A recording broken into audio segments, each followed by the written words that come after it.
വിലങ്ങാട് മലയോരത്തെ ഭീതിയിലാഴ്ത്തിയ ഉരുൾപൊട്ടൽ അവസാനിച്ചിട്ട് 4 നാൾ പിന്നിട്ടെങ്കിലും ജനങ്ങളുടെ മനസ്സിനേൽപ്പിച്ച ആഘാതം വിട്ടുമാറിയിട്ടില്ല. ജീവിത സമ്പാദ്യം മുഴുവൻ നഷ്ടപ്പെട്ടെങ്കിലും ജീവൻ തിരിച്ചു കിട്ടിയ ആശ്വാസത്തിലാണ് എല്ലാവരും.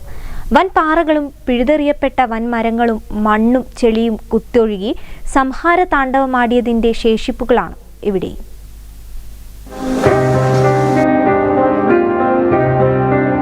കേട്ടതിനേക്കാളേറെ ഭീകരമാണ് വിലങ്ങാട് മലയോരത്തെ അവസ്ഥ. ഉരുട്ടിപ്പാലത്തിന്റെ അപ്രോച്ച് റോഡ് പാതി തകർന്ന് കിടക്കുകയാണ്.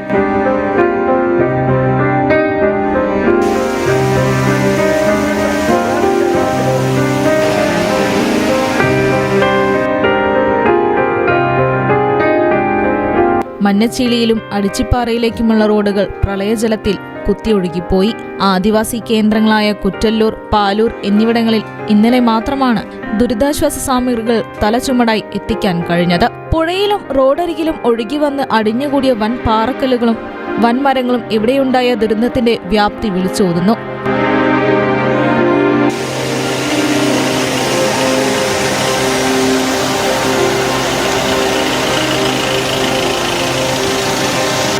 വിലങ്ങാട് അടിച്ചിപ്പാറ മലയിലാണ് ഉരുൾപൊട്ടലിന്റെ ഉദ്ഭവ കേന്ദ്രം.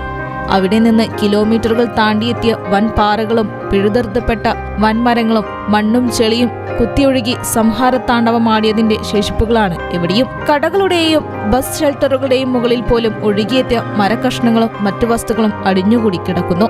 ഇവിടെയുണ്ടായിരുന്ന ചെറുതോടുകൾ ഇപ്പോഴും രൗദ്രഭാവത്തോടെ വീതി കൂടി പുഴയായി കുത്തിയൊഴുകുകയാണ്.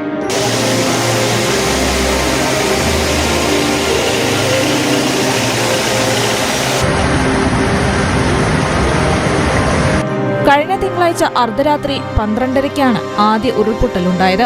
മഞ്ഞക്കുന്ന് ഭാഗത്തെ അടിച്ചിപ്പാറ, മഞ്ഞച്ചിളി ഭാഗത്താണ് 3 ഇടങ്ങളായി ഉരുൾപൊട്ടുന്നത്. ഉടനെ ആളുകളെ മാറ്റിയതിനാൽ നിരവധി മനുഷ്യജീവനുകൾ രക്ഷിക്കാൻ കഴിഞ്ഞു. 20ഓളം വീടുകൾ നശിച്ചു. പാലൂർ ഇടവക പരിധിയിൽ 12ഓളം ഇടങ്ങളിൽ ഉരുൾപൊട്ടലുണ്ടായി. റോഡ് മാർഗങ്ങൾ ആ പ്രദേശത്തേക്ക് എത്തിച്ചേരാൻ പറ്റാത്ത വിധം തടസ്സപ്പെട്ടു കിടക്കുകയാണ്.